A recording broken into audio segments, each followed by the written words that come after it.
Hay una verdad que todo artillero antiaéreo había aceptado desde la Primera Guerra Mundial. Derribar un objeto volando a 400 millas por hora es casi imposible. No es falta de habilidad, es matemática pura. Para destruir un avión rápido con artillería antiaérea, necesitas que tu proyectil explote en el momento exacto en que pasa cerca del objetivo. Demasiado pronto y la metralla se dispersa antes de alcanzarlo.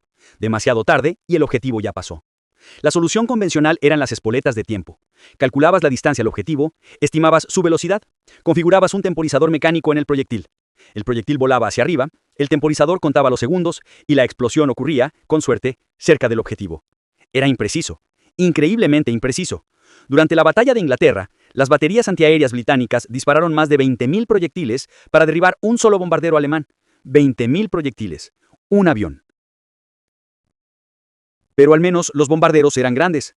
Volaban en formaciones predecibles. Tenías tiempo para calcular, ajustar, disparar otra vez. Y entonces, en junio de 1944, Alemania lanzó algo diferente. Se llamaba Vergeltungswaffe 1, Arma de Venganza 1, V1. Era pequeño, rápido, sin piloto. Una bomba voladora con motor a reacción que cruzaba el Canal de la Mancha a 400 millas por hora, volando a altitudes erráticas entre 2.000 y 3.000 pies. No zigzagueaba tácticamente como un piloto humano. No podía ser asustado o confundido. Simplemente volaba en línea recta hasta que su combustible se agotaba. Entonces caía, y explotaba con 1.870 libras de explosivos. Los alemanes los lanzaban desde rampas en Francia, docenas por día, luego cientos, apuntando a Londres. Una tormenta de bombas robóticas que no podía ser negociada, disuadida o intimidada. Y las baterías antiaéreas británicas no podían detenerlas. En las primeras 2 semanas, de cada 100 V1 que cruzaban la costa británica, solo 17 eran derribados. 83 llegaban a Londres. Caían en calles, casas, hospitales. Sin advertencia, sin sirenas. Solo el sonido del motor pulsante, luego silencio, luego la explosión. El terror no venía de la destrucción masiva. Venía de la imprevisibilidad. No sabías dónde caería. No sabías cuándo vendría el siguiente. Era una lotería mortal que jugabas cada día simplemente por estar vivo en Londres. Los alemanes estaban seguros. Habían creado el arma perfecta contra la artillería antiaérea. Demasiado rápida, demasiado pequeña, demasiado impredecible. Pero en agosto de 1944, algo cambió. Los V1 comenzaron a caer del cielo como moscas. No algunos, no la mayoría, casi todos. De repente, 80 de cada 100 V1 eran destruidos antes de llegar a Londres. Los ingenieros alemanes no podían entenderlo. Los pilotos de caza británicos no habían mejorado milagrosamente. El clima no había cambiado. Los V1 seguían funcionando perfectamente. Entonces, ¿qué había cambiado? Una pequeña pieza de tecnología del tamaño de una bombilla, escondida dentro de los proyectiles antiaéreos. Un secreto tan valioso que estaba prohibido usarlo sobre territorio enemigo por temor a que Alemania descubriera cómo funcionaba. Se llamaba VT-Fuse, Variable Time Fuse, espoleta de proximidad. Y estaba a punto de convertir un arma de terror en una amenaza manejable. Su nombre era Frederick Alfred Pyle. Tenía 58 años en 1944. Era alto, de hombros anchos, con un bigote distintivo y una reputación de ser terco hasta el punto de la obstinación. Pyle había comandado la defensa antiaérea británica desde 1939. 5 años defendiendo Gran Bretaña contra la Luftwaffe. 5 años observando sus cañones disparar miles de proyectiles con resultados mediocres. 5 años sabiendo que podría hacerlo mejor si tan solo tuviera mejor tecnología. Y en la primavera de 1944, finalmente la recibió. La espoleta VT había sido desarrollada por científicos estadounidenses y británicos trabajando en colaboración. El concepto era revolucionario.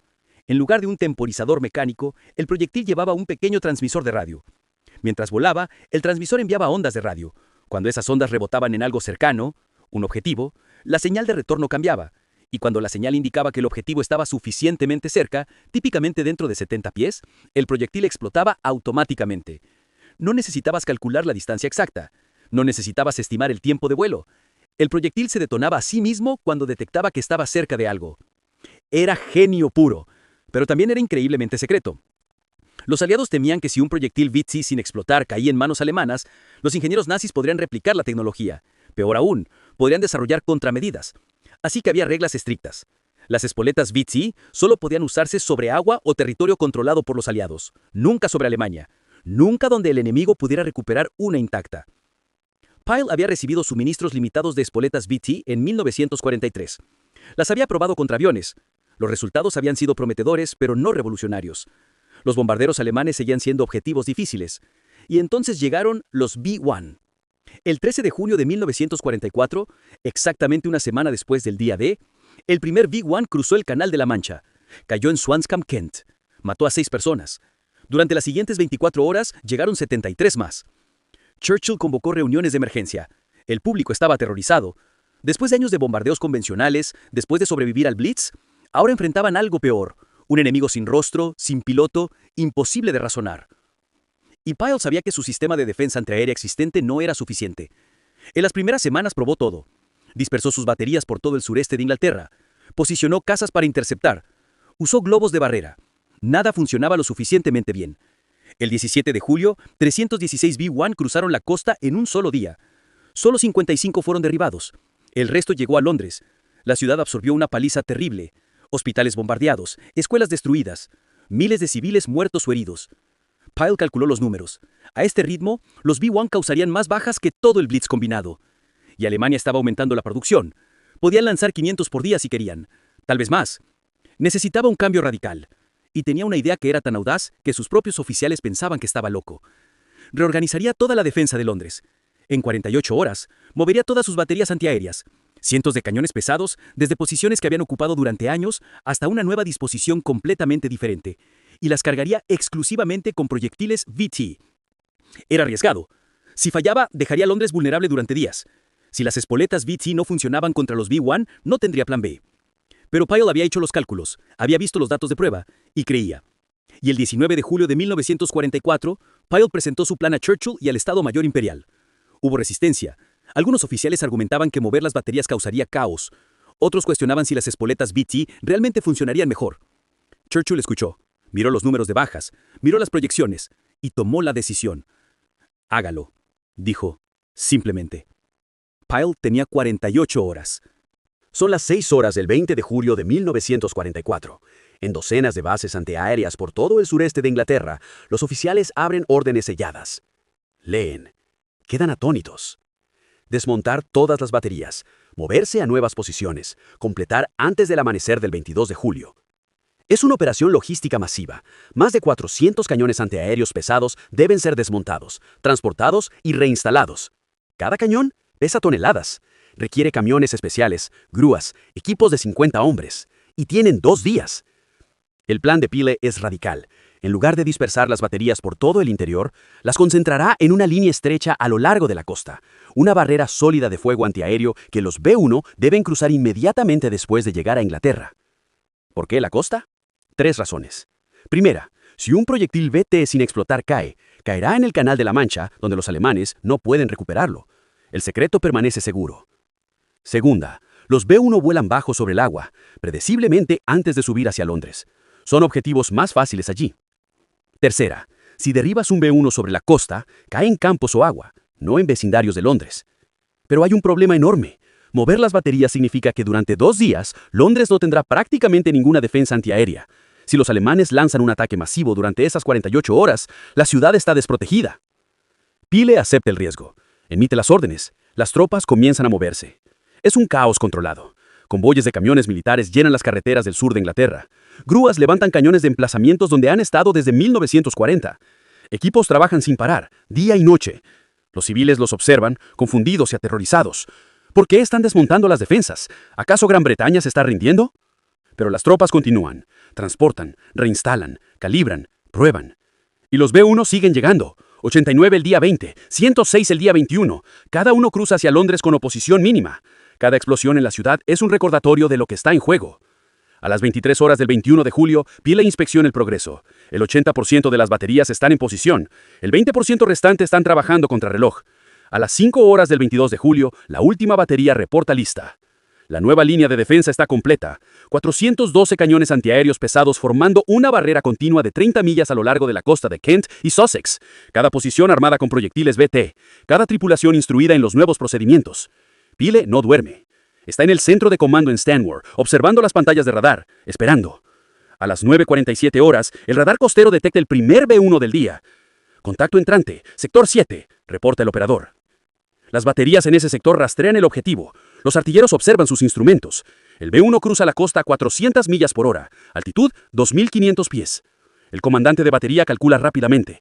Distancia 8.000 yardas, cierra, 7.000 yardas. ¡Fuego! 6 cañones disparan simultáneamente. Los proyectiles vuelan hacia arriba. Y entonces, algo extraordinario sucede. El primer proyectil explota exactamente a 65 pies del B-1. La metralla perfora las alas del misil. El motor se detiene. El B-1 cae en espiral e impactando en un campo vacío. Tiempo desde la detección hasta la destrucción, 32 segundos. En el centro de comando, Pyle observa el reporte. Un derribo. Primer intento. Él no sonríe. Todavía no. Necesita ver más datos. A las 10:15, otro B-1. Derribado después de 4 proyectiles. A las 10:43, otro. Derribado con el segundo proyectil. A las 11:22, 3 B-1 llegan simultáneamente.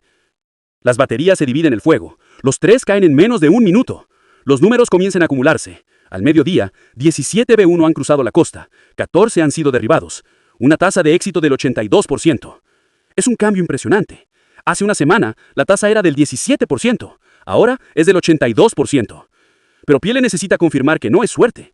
Necesita ver el patrón mantenerse durante días, durante semanas. El 23 de julio, 97 B-1 cruzan la costa. 79 son derribados. Tasa, 81%. El 24 de julio, 115 B-1, 94 derribados. Tasa, 82%. Los números son consistentes. Las espoletas BT están funcionando exactamente como se predijo. Pero entonces, el 26 de julio los alemanes cambian la táctica. Comienzan a lanzar B-1 en oleadas masivas, 200 en 6 horas. La intención es clara: abrumar las defensas, saturar las baterías con más objetivos de los que pueden procesar. Es la prueba definitiva. Son las 4 de la tarde. El radar detecta 47 B-1 entrantes simultáneamente. Es la oleada más grande hasta ahora. Las baterías entran en acción frenética. Los artilleros disparan, recargan, disparan otra vez. Los cañones están tan calientes que el personal de apoyo arroja agua sobre ellos para enfriarlos. El sonido es ensordecedor. Una pared continua de explosiones. Los B-1 caen como pájaros, uno tras otro. El cielo sobre el Canal de la Mancha está lleno de explosiones, columnas de humo, misiles girando fuera de control. De los 47 B-1, 39 son derribados antes de cruzar 2 millas tierra adentro. Los 8 restantes pasan. Algunos son interceptados por cazas Hurricane más allá de la línea antiaérea. Otros caen en áreas rurales. Solo 2 llegan a Londres. 2 de 47. Una tasa de éxito del 96%. En el centro de comando, Pyle finalmente se permite sonreír. Si encuentras este tipo de genio técnico olvidado, tan fascinante como nosotros, nos honraría que presionaras el botón de suscripción. Creemos que estas historias de innovación y determinación merecen ser contadas. Y a suscribirte, ayudas a asegurar que no sean olvidadas. Durante agosto de 1944, el patrón continúa. Las espoletas VT destruyen V1 tras V1 con eficiencia mecánica. La tasa de derribo promedio se estabiliza alrededor del 80%. Algunos días alcanza el 90%. Los alemanes están desconcertados. Los ingenieros en Peenemünde analizan los informes de reconocimiento. Los V1 están funcionando perfectamente. Los motores no fallan, la navegación es precisa. Sin embargo, la mayoría no llegan al objetivo. Algunas teorías emergen. Quizás los británicos han mejorado sus cazas. Quizás han desarrollado nuevo radar. Algunos incluso especulan que los británicos están usando algún tipo de rayo que interrumpe los motores. Nadie adivina la verdad, porque la verdad es casi invisible. Es una pequeña pieza de electrónica dentro de cada proyectil, algo que los alemanes no verán hasta que la guerra termine. El alto mando alemán aumenta la frecuencia de lanzamiento. Si el 80% son derribados, simplemente lanzarán 5 veces más.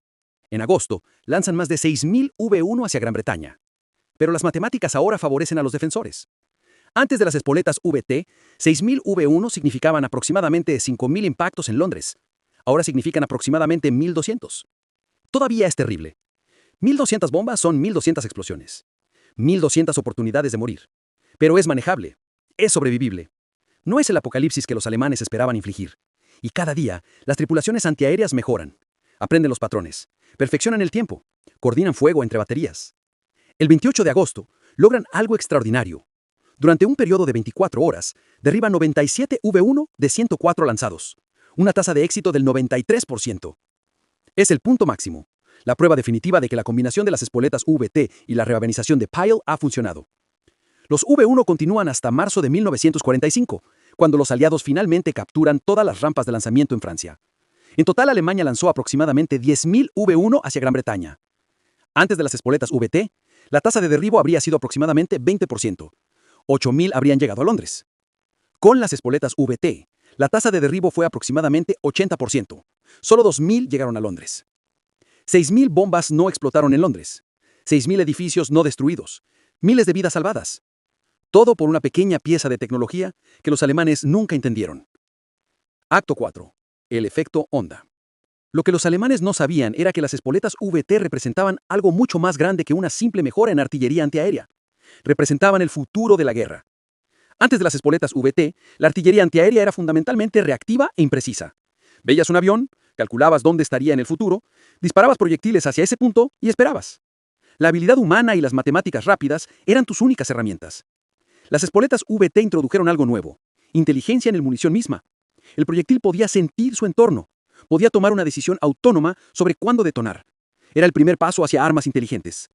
Después de la guerra, cuando finalmente se levantó el secreto, los ingenieros alemanes capturados quedaron atónitos. Habían estado tan cerca de desarrollar algo similar, pero nunca lo habían priorizado. Algunos admitieron que, si hubieran sabido que los aliados tenían esta tecnología, habrían modificado completamente su enfoque hacia las armas de represalia. Pero el impacto de las espoletas VT fue más allá de los V1. En el Pacífico, las espoletas VT se usaron contra ataques kamikaze japoneses. Los resultados fueron igualmente devastadores. Los pilotos suicidas que antes tenían una probabilidad razonable de alcanzar sus objetivos, ahora caían del cielo a tasas del 70-80%. La táctica kamikaze, diseñada para compensar la inferioridad aérea japonesa, se volvió mucho menos efectiva. En la batalla de las Ardenas, en diciembre de 1944, la artillería norteamericana armada con espoletas VT decimó ataques de infantería alemana. Los proyectiles explotaban sobre las tropas en lugar de en el suelo, creando patrones de metralla horizontal que eran letales contra formaciones concentradas. Los generales alemanes después de la guerra citarían las espoletas VT como una de las tecnologías aliadas más impactantes, junto con el radar y la bomba atómica. Pero había otra consecuencia, más sutil. Las espoletas VT cambiaron la psicología de la defensa. Antes, los defensores siempre se sentían en desventaja. El atacante elegía cuándo y dónde golpear. El defensor solo podía reaccionar. Pero las espoletas VT equilibraron la ecuación. De repente, defender era tan efectivo como atacar, quizás más efectivo. Londres, que había absorbido años de bombardeos, finalmente tenía un escudo que funcionaba. La moral civil mejoró dramáticamente. La gente dejó de evacuar. Las fábricas mantuvieron la producción. La ciudad resistió. Y Pyle, el obstinado general que había apostado todo en una reorganización de 48 horas, fue reivindicado. Churchill lo visitó en el centro de comando en septiembre de 1944. Observó las estadísticas en las pizarras. Miró los gráficos mostrando V1 derribados versus V1 que impactaron. «General Pyle», dijo Churchill, «usted ha salvado a Londres. Otra vez». Pero Pyle sabía la verdad. No era solo él. Eran los científicos que diseñaron las espoletas VT, las tripulaciones antiaéreas que disparaban con precisión letal, los ingenieros que movieron 400 caños en 2 días, los operadores de radar que detectaban cada objetivo entrante. Era un sistema, como el sistema de radar de Downing en 1940, como los descifradores de códigos en Bletchley Park, como los ingenieros que diseñaban mejores tanques, mejores aviones, mejores municiones. La Segunda Guerra Mundial no la ganaron solo generales brillantes o soldados valientes. La ganó la integración de tecnología, estrategia y ejecución humana. Y las espoletas VT eran el ejemplo perfecto.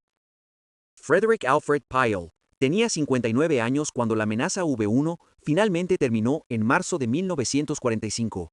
Había comandado la defensa antiaérea británica durante toda la guerra. 6 años observando el cielo. 6 años coordinando baterías. 6 años perfeccionando el arte de hacer caer cosas del aire. Se retiró poco después del final de la guerra. Recibió el título de baronet por sus servicios. Escribió un libro de memorias, Ack, Britain's Defense Against Air Attack During the Second World War. Murió en 1976, a los 89 años. En sus memorias, Pyle describió sobre la decisión de reorganizar las defensas en 48 horas. Fue, escribió, el mayor riesgo de mi carrera militar. Si hubiera fallado, habría sido cortésmente removido de mi comando. Pero no falló, y los hombres y mujeres bajo mi mando lo hicieron funcionar. Esos hombres y mujeres son los verdaderos héroes de esta historia. Las tripulaciones antiaéreas que disparaban los cañones, muchos eran apenas adolescentes. Algunos tenían apenas 18 años. Trabajaban turnos de 12 horas, a veces más. Cuando los cañones se recalentaban, arrojaban agua sobre ellos con sus propias manos. Cuando los V1 llegaban en oleadas, disparaban hasta que sus brazos dolían y sus oídos sangraban por el ruido. Las mujeres del Auxiliary Territorial Service, que operaban las estaciones de radar, observaban pantallas verdes durante horas, detectando contactos, transmitiendo coordenadas. Sin ellas, las baterías habrían estado disparando a ciegas. Los ingenieros que diseñaron las espoletas VT, muchos nunca recibieron reconocimiento público. El proyecto era tan secreto que sus nombres permanecieron clasificados durante décadas, pero su trabajo salvó miles de vidas. Y los civiles de Londres que continuaron viviendo bajo la amenaza, que escuchaban el motor pulsante del V1, esperaban el silencio terrible cuando el motor se detenía y luego escuchaban la explosión, que vivían cada día sin saber si ese día sería el último, y que a pesar de todo se negaron a quebrantarse, De los aproximadamente 10.000 V1 lanzados contra Gran Bretaña, cerca de 2.500 llegaron a Londres y otras ciudades. Mataron a aproximadamente 6.000 civiles. Hirieron a otros 18.000. Destruyeron o dañaron gravemente más de 1 millón de edificios. Pero sin las espoletas VT, esos números habrían sido 4 veces peores. 24.000 muertos en lugar de 6.000. 72.000 heridos en lugar de 18.000. 4 millones de edificios en lugar de 1. Piensen eso. 18.000 personas que murieron en nuestra línea temporal no murieron en absoluto. Vivieron. Tuvieron hijos. Esos hijos tuvieron sus propios hijos. Hoy, en algún lugar de Gran Bretaña, hay personas vivas porque una pequeña pieza de electrónica del tamaño de una bombilla hizo su trabajo en 1944. Hoy, cuando visitas el Imperial War Museum en Londres, hay una exhibición sobre la campaña V1. Puedes ver un V1 real suspendido del techo. Puedes ver fotografías del daño. Y puedes ver una espoleta VT cortada para mostrar su interior. Es sorprendentemente simple. Tubos de vacío, un transmisor básico, circuitos primitivos según los estándares modernos. Pero en 1944 era magia. La tecnología de espoleta de proximidad que comenzó con las VT ahora está en cada misil moderno, cada arma antiaérea, cada sistema de defensa. Es tan común que ya no lo notamos. Pero en 1944 era revolucionario. Era la diferencia entre terror y esperanza, entre colapso y resistencia, entre derrota y victoria. Y todo porque un general terco creyó en una tecnología no probada lo suficiente como para apostar toda su carrera en ella, y porque miles de hombres y mujeres anónimos hicieron que esa apuesta valiera la pena. Si esta historia te conmovió, por favor presiona el botón de me gusta. Cada clic le dice al algoritmo que este fragmento de historia vale la pena recordar. Estamos dedicados a rescatar estas historias olvidadas de los archivos. Si quieres unirte a nosotros en esta misión, por favor suscríbete y activa las notificaciones. ¿Desde dónde nos estás viendo? Deja un comentario con tu ciudad o estado y cuéntanos si alguien en tu familia sirvió durante la guerra.